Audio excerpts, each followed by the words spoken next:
This is the Project Management Podcast. We bring project management to beginners and experts. Find us on the web at pm-podcast.com or send your emails to info@pm-podcast.com. Hello, and welcome to this premium episode number 180. I am Cornelius Fichtner, and this is the Project Management Podcast. Nice to have you with us. This is a premium episode. This means that only our premium subscribers, you, have access to it, and that makes me very thankful to you because you are supporting us financially.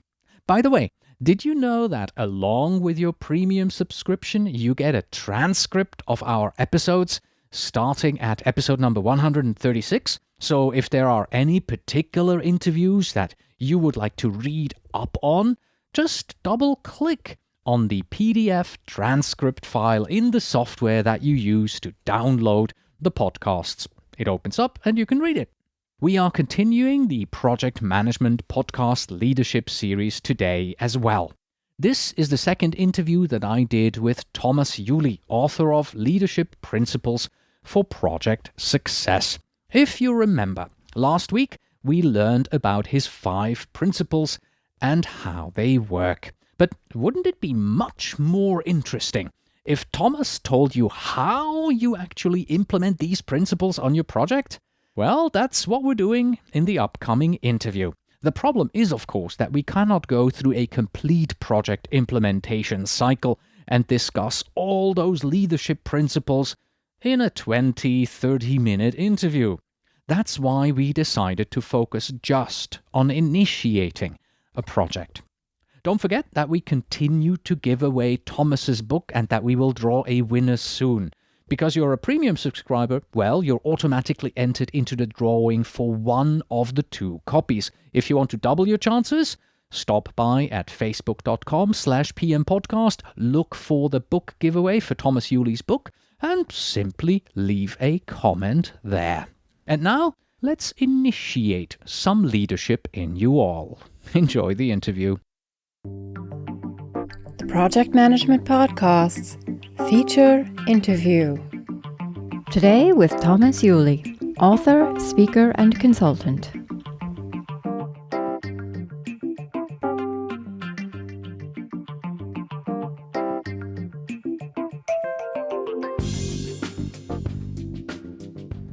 Hallo Thomas und willkommen nochmals beim Project Management Podcast. Ja, hallo, ich freue mich wieder zurück zu sein. Well, in our first interview, we looked at the 5 leadership principles from your book, and then we briefly talked about the leadership pyramid.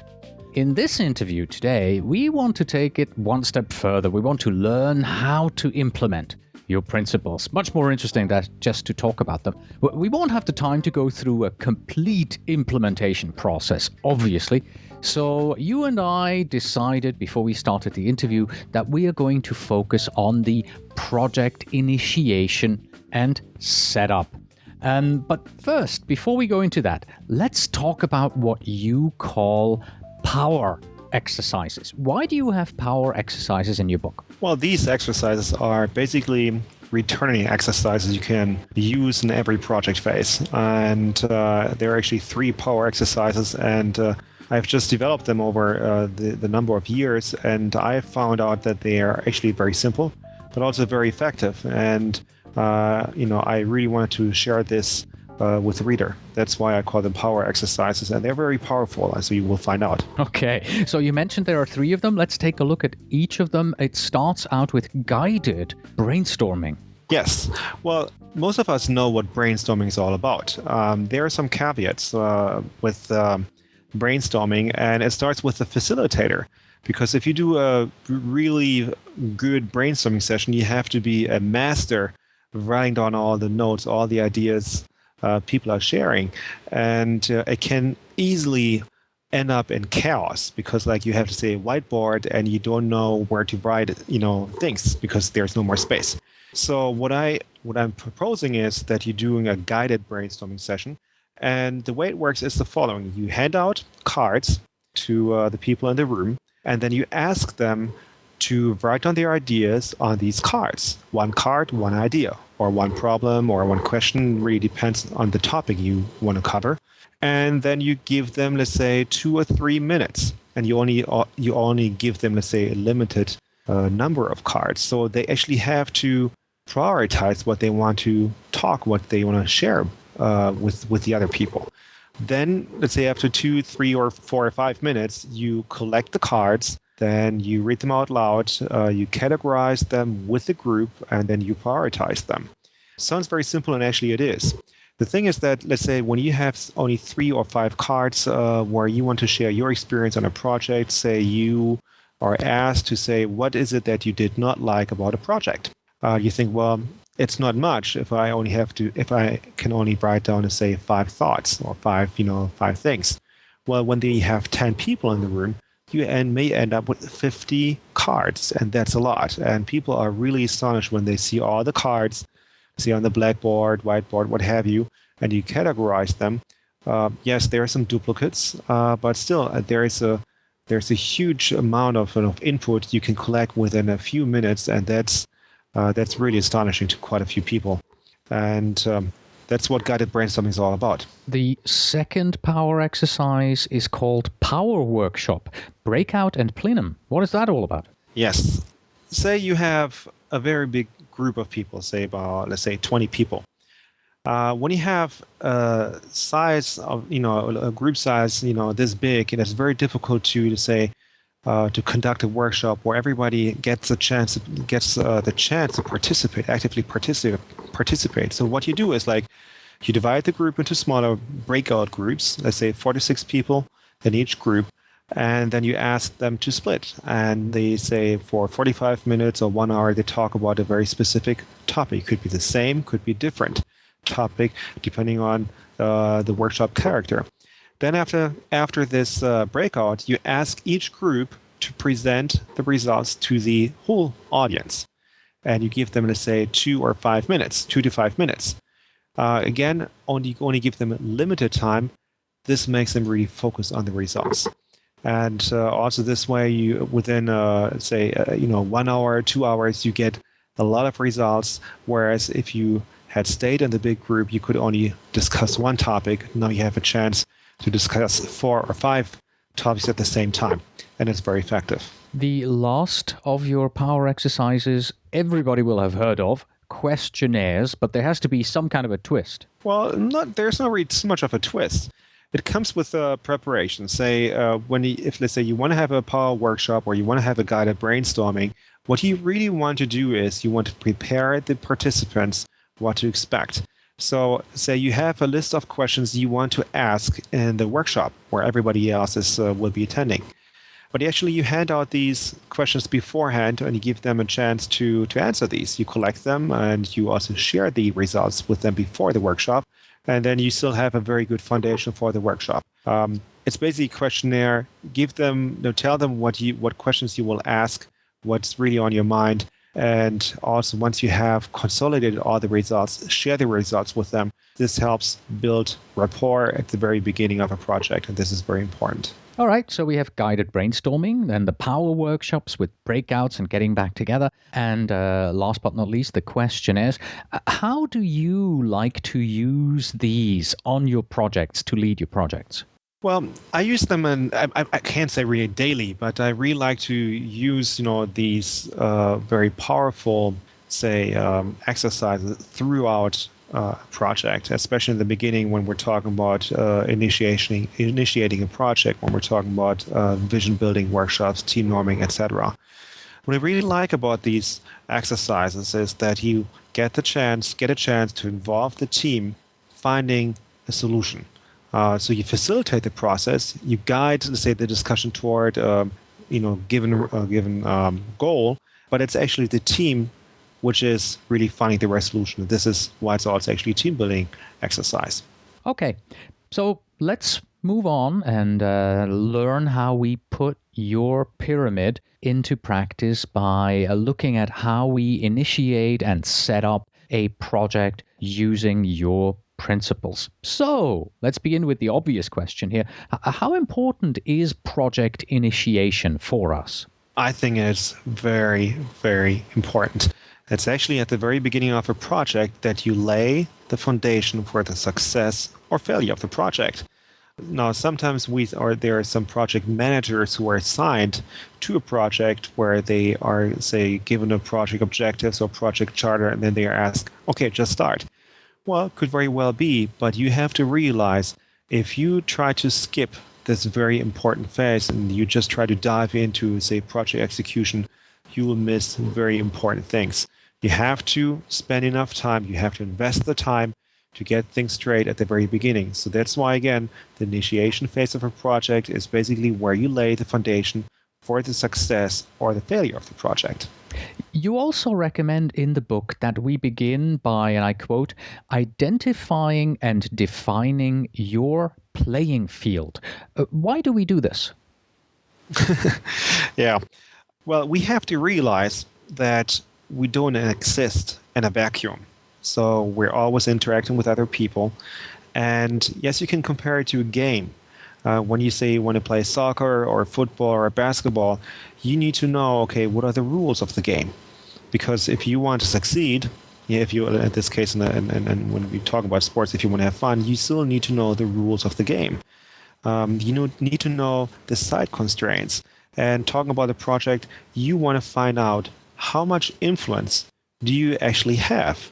Because later on, as a project manager, you also will be held responsible for project success. What exactly do we look at in order to identify our playing field? Well, there are three elements. It starts with you, the project manager. You have to know your own role. This means like, okay, what role do you actually have? Sometimes it's just as a consultant on a project. Sometimes you're only a specialist. Sometimes you are actually the official project manager or a sub-project manager, or maybe you're the program manager. You need to know what authority do I have, what's expected from me. And that's why I say you have to know who you are, what role you play in this project. The second element is like you have to assess the organizational project environment. That means like, again, we're not existing in a vacuum. If you're working in an environment for, let's say, working for a company which is used to lots of projects, it may be easier than, say, you coming to a company as a consultant and they are not used to projects at all. Actually, they have never done a project because they think it doesn't work that way. You have to know what's the culture of the company, your environment, what is it all about. You have to live with it. You cannot really change the culture in a, let's say, limited time period. You just have to live and you have to know where you are. And then last but not least, you have to identify the key stakeholders. The key stakeholders, when stakeholders are always people who can influence the project for the good, or for the better, or for the worse, they can be very important for project success. That's why you want to treat them, as very important people. You want to win their interest in and support for your project, because there will be coming a time, or there can be a time, when you actually need their help. Once we have identified and defined our playing field in this way, and we're complete with this, you then recommend that we move on to a vision building workshop. What's the goal of this step? Well, this vision building workshop, which is really one of the most important workshops in or during the project initiation phase, what you really want to do is you want to ensure that there is a mutual understanding and support of the project vision by all key stakeholders and actually also the core team. And you really want to build a strong foundation at the very beginning of your project, and that's why you need this vision building workshop. What are some of the activities that we do here? Well, there are, say, 6 parts. It starts with the project charter. What you do at the very beginning, you present the project charter, which is basically on the questionnaire, some of the previous interviews may have had with the stakeholders. And tell them this is the official project charter. Make sure that everybody understands it. Maybe not necessarily everybody supports it, but this is something you will come back to a little bit later. That's the first part. The second part is you have to, or what you want to do with the people in the workshop, you want to come up with a so-called project motivation statement. And this project motivation statement is basically you want to find out what is it or why do you start this project in the first place? Who is affected by it and in what sense? And what happens if nothing is going to change? And then you can basically summarize it in what I call a motivation statement. Some people call it a problem statement, but sometimes we're not always solving problems. We actually want to create something new. So that's why, again, I call it the project motivation statement. The third part, the vision statement. What you want to draft with the team, with the people in the workshop, is a vision statement where you say, okay, this is the motivation of the project. Now, what is the resolution? What's the solution of the problem? What do we envision and how do we get there? This goes way beyond project objectives. The project objectives are covered in the fourth part of this workshop, and you want to make sure that they're smart again, specific, measurable, achievable, relevant, and time box, and do this with the key stakeholders in this workshop. The fifth part is where you talk about critical success factors. What you ask the people there, actually, what can you contribute to project success? And you can ask them, how can you contribute as a group, and how can you contribute to success individually? And last but not least, the sixth part of this workshop is where you discuss next steps. It could be that you just tell them, okay, we'll send you the minutes, or there could be a revised project charter, or there could be a vision document. It really depends on the project. But these are the 6 parts of the vision building workshop. What kind of people do you like to involve and invite to one of your vision building workshops? Again, it depends a little bit on the project. But when it's, let's say, a little bigger project, I recommend that you invite the key stakeholders, those people who really have an influence on project success, who have something at stake. And, it may be difficult to get a hold of them, but it really pays off. And next to the key stakeholders, you want to involve the team. That means you can actually ask your core team, help prepare and conduct the workshop. So the key stakeholders see that it's a group thing, it's a team effort, that we are building the project vision, that we're talking about smart project objectives, and that we're all on the same page. And that's very important. Could you give us a few practical tips for such a workshop? Things that worked for you, things that may not have worked for you that you recommend people do? Absolutely. The first thing for a vision building workshop is preparation. And since it is so important, this workshop, you have to come prepared. And say, if you have a workshop which is like half a day long, this means that you have to prepare it at least for the same time, at least a half a day. You will need probably like 5 hours to prepare it, maybe more. Preparation is key. Come prepared. Then make sure that you invite all key stakeholders. And in most cases, sometimes you have 10, 15 key stakeholders. Try to limit the group to 20 people. If you have more than 20 people in this workshop, it may be a little bit difficult to facilitate. It can be done, but then you definitely need more time. And then involve your team. Involve your team preparing and running the show. Again, this is what I have said earlier. This workshop is for the key stakeholders, but it's actually prepared and conducted by the whole team. Now, if you're, let's say, working on smaller projects, you may only have to involve the core team. Let's say you're working in a non-business environment. The question is like, can you still conduct a vision building workshop? Absolutely. It may not be as formal as in a business environment, but it still can be done. All right. So that was the vision building workshop. And just as a recap, the 6 things we need to do is we have to talk about the charter, motivation statement, vision statement, project objectives, critical success factors. And at the end, we discuss the next steps. And one of the next steps that you recommend in your book is that we now move on to a team norming workshop, which I find interesting because norming is the third in the lineup. We have forming, storming, and then usually we have norming. So what happened to forming and storming here? Well, they're still there.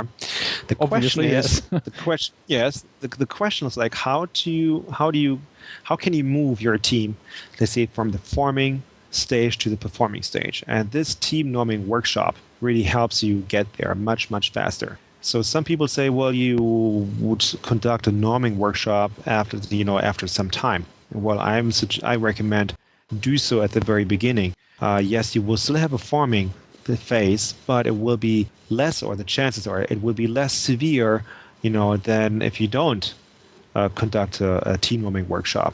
And you can actually, a team can mature much faster and get to this performing stage much faster. That has been my experience.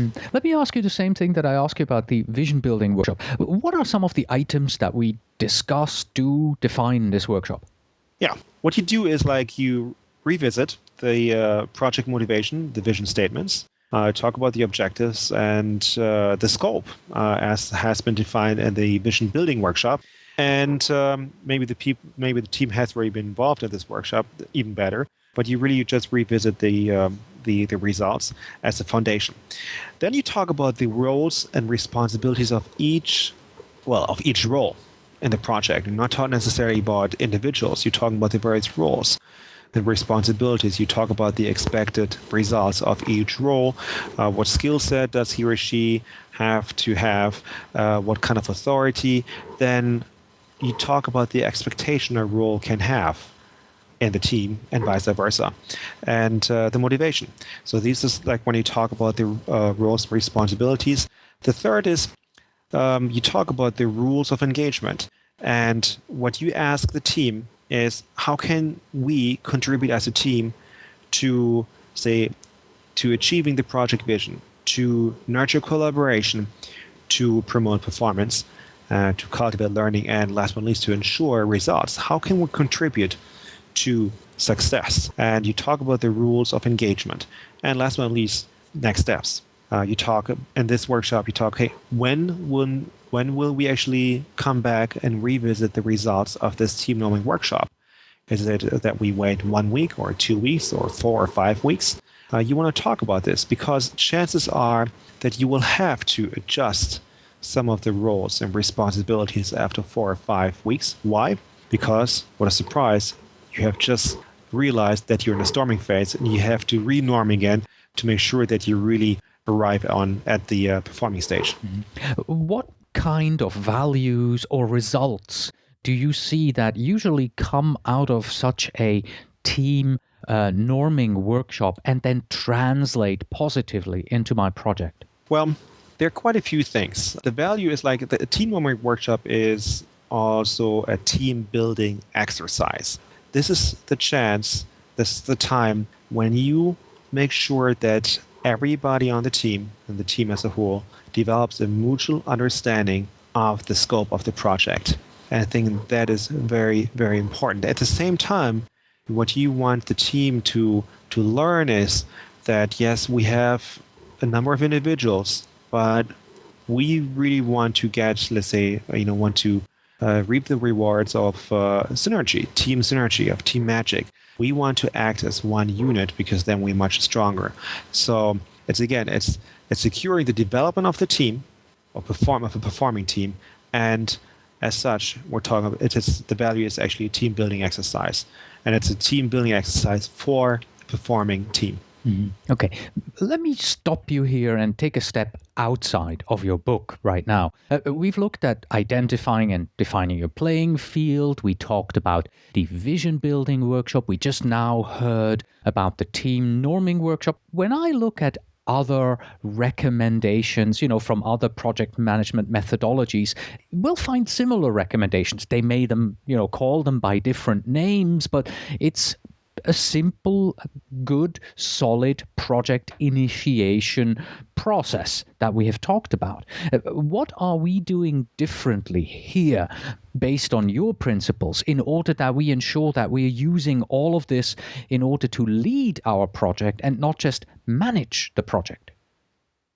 Well, you just said the key word. You said we lead the project, and leading means that we actually take the responsibility to lead, to initiate the project, to start the project on say that it has a good start, that we have a good foundation for success. And you don't just wait, you act. You take the initiative to build vision and to build the team, because you realize you cannot do it by yourself. And also you realize that, well, maybe some other people have define the project objectives, but there is no vision behind it. We have the responsibility as leaders that there is a commonly agreed upon and supported vision. You act, you don't react. And again, acting is leadership, reacting is management. All right. Scoping closes the initiation and setup section in your book. Are we just talking about gathering and documenting the project scope here? A little bit more. First of all, gathering and documenting the scope are important activities. There is no doubt about this, but it goes beyond it in a sense that you want to make sure that the requirements are actually in sync with the project vision, and also that they're in sync with the collaboration, performance, learning and innovation, and last but not least, results.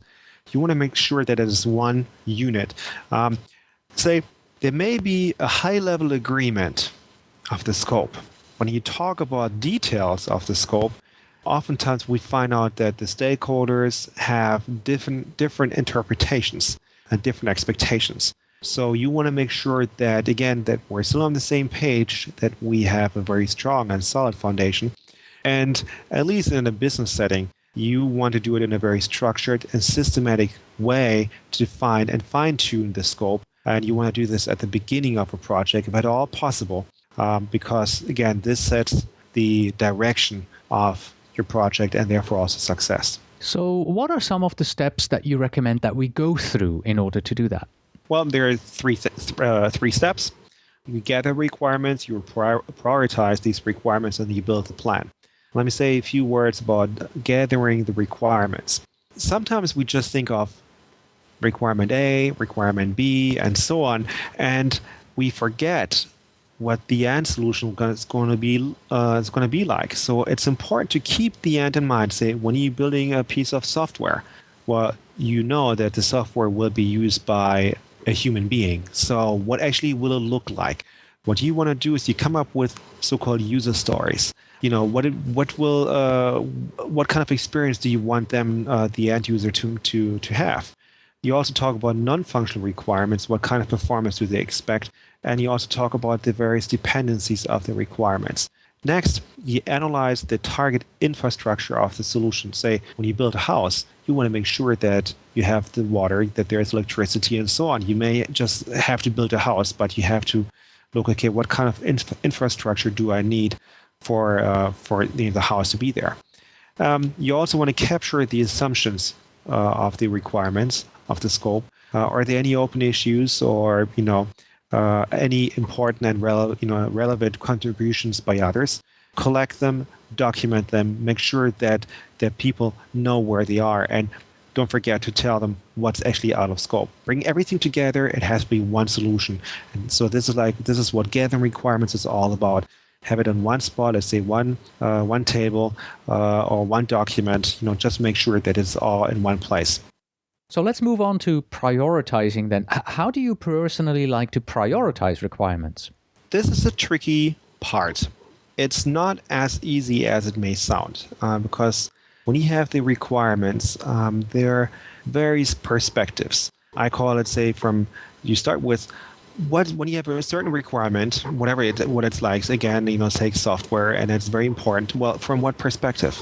You say, what's the business or what's the client value of a certain requirement? You have to know what it is all about. Then the second thing is that you actually talk about the technical complexity. How difficult is it to develop this requirement, to implement this requirement? And it's just like, you cannot just take the most important requirements from a business perspective and you develop them in that order. Sometimes you're better off picking those requirements with a priority 2, and you get, let's say, 10 of these requirements rather than just one. You just really weigh the various requirements. And in the book, I'm talking about a matrix you can use to come up with this. You want to, at the bottom line, it's you want to maximize the value, but does not mean that you do whatever the business side want to do. You have to wait with the technical complexity side as well. And so these two elements are very important. Then you also want to consider the organizational readiness. What I mean by this is you have prioritized certain requirements and you know that you want to have this. However, the culture in a company will not allow you to develop this very requirement. Why? Because maybe you have to use a different technology, which is not there yet, or you don't have the budget for it. So you also want to look at the organization readiness of the environment you're working in. And again, you can weigh this with the prioritization matrix and come to a result. An old saying says that projects don't fail in the end. They fail in the beginning, which is one of the reasons why we are looking at initiation here today. Where do you think that we project managers make our greatest mistakes in project initiation? I think it's really that sometimes we underestimate the value of this very phase, that we underestimate the value of building vision and how it fits in with the bigger picture of success. Again, underestimating the value of this phase is a huge mistake we can make. And sometimes we're really excited to be on a new project, and we just say, let's get started. And we say, we have a pretty good idea of the scope, and everything else will fall into place. Could be, but again, we have to make sure that there is a commonly agreed upon project vision to start the project with. So my final question for you today is, what are some of the tips, maybe 2-3 tips that you can give our listeners in regards to project initiation? Tips that they can apply tomorrow on their projects and begin the turnaround in order to become a project leader and not be stuck in the management bit of the project. It starts with, again, with the first principle. When you start a new project, ask yourself, ask the sponsor, ask the team, what is actually the project vision? Do we have anything like a project charter? When we have these project objectives, are they in sync with the overall project vision? Oh, there is nothing in place. Well, you may have a problem. Again, focus on the vision, make sure it is there, and I think that's a very important thing. Another, what I'm basically implying is, don't start a project without a project charter or a vision document. Take the lead, make sure that you have something like this in place. You want to make sure, again, you have to secure a mutual understanding and the support of the overall project vision and the project objectives.